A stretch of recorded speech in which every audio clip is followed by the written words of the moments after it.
Hello everyone, I'm Tom Secker. I am a researcher and filmmaker.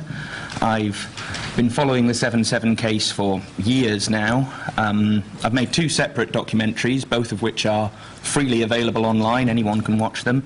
The first, in 2010, is called 7/7 Seeds of Deconstruction, and it is essentially a summary of the anomalies, the conspiracy theories, the outstanding questions and issues as they stood at that time in 2010.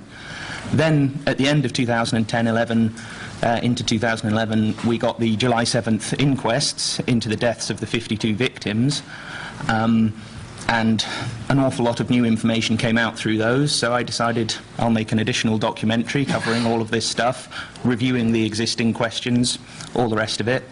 That's called 7/7 Crime and Prejudice, and like I say, anyone can watch these. They're free, they're on YouTube and on other video sites as well.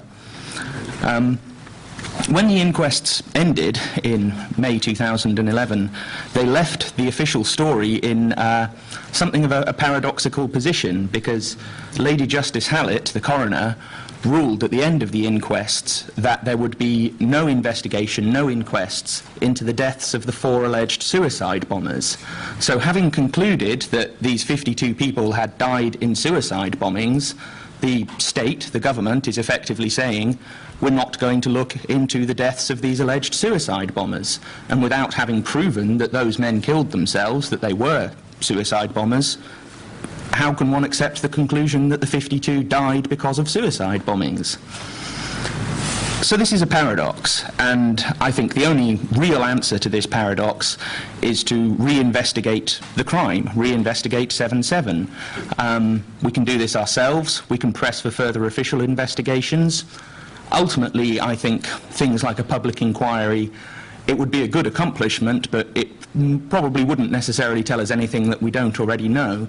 So I think the emphasis has to be on our own investigation. It has to be on taking the power ourselves and the responsibility ourselves to do this, rather than trying to press the state and trying to get the state to tell us, you know, the truth about all of this. Now, to investigate it, we have to use the evidence that we've got and the evidence that we can subsequently get access to. And a lot of this has been destroyed.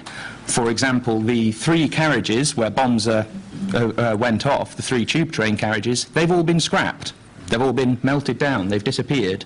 And all the carriages alongside them, the adjacent carriages, they were sent all the way to Hungary to be repaired, as though we don't have the capacity to repair tube trains in this country. Very, very strange, very suspicious.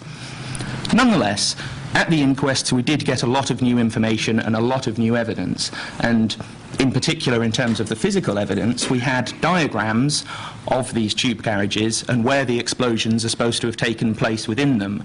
Now, I'm not going to get into this in detail right now because it works better visually, and I went through it in my film, so I'd recommend for the answer to that to watch the film.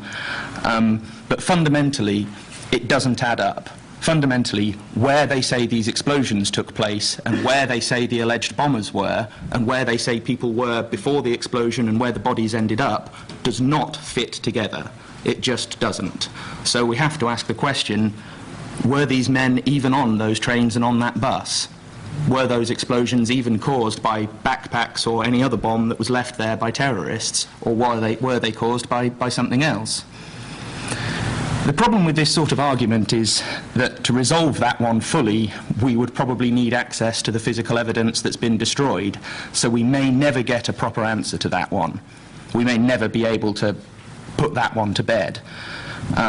It's very difficult, in my mind, if not impossible, to see a fresh prosecution, a viable prosecution of someone emerging from that route of investigation, simply because the evidence has been destroyed and we don't have it in order to place it in front of a court and try and prosecute these people. So I'm going to talk about a quite different route, and this very much relates to what Ian was just talking about with intelligence failures. You know, what were the intelligence agencies doing before these attacks? What did they know? How did they react to it? So Ian even though the police investigation hasn't actually produced a single conviction in relation to 7/7. They prosecuted 3 men, but the 3 men were innocent, and they were found innocent. So, to date, no one effectively has been held responsible for this.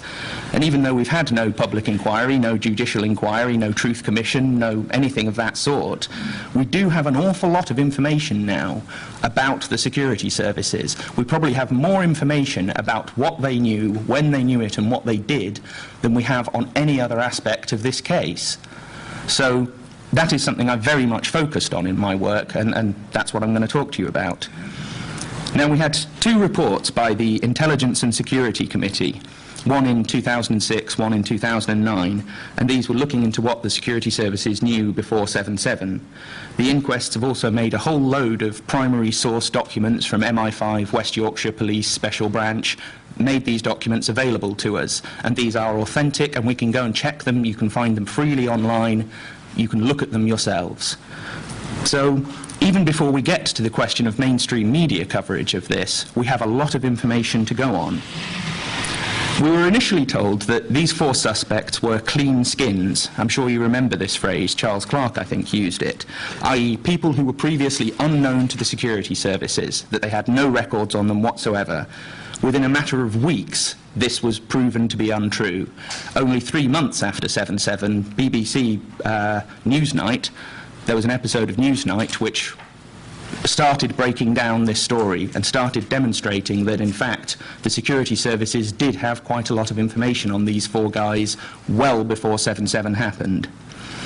So the first ISC report in May 2006, it basically concluded that 2 of the alleged bombers had appeared on the periphery of another investigation. That's essentially what they said about it. At the 2007 trial of these men, who were the subject of this investigation, a lot more information came out, and it became abundantly clear that, in fact, MI5 had followed 2 of the alleged bombers a year or more than a year before 7/7. They'd followed them for 200 miles, they'd got their home address, they'd had records of phone calls between them and other suspected extremists. They had a lot of information. So then we got the second ISC report in May 2009, and they arranged a detailed timeline of what MI5 knew, when they knew it, and what they did about it. The problem is, at the inquests, an awful lot of these documents and an awful lot of the testimony that we heard completely contradicts this timeline. It says that fundamentally MI5 did not know these things when they told the ISC they knew them. They actually knew them well in advance. So the ISC once again issued an annual report, 2000.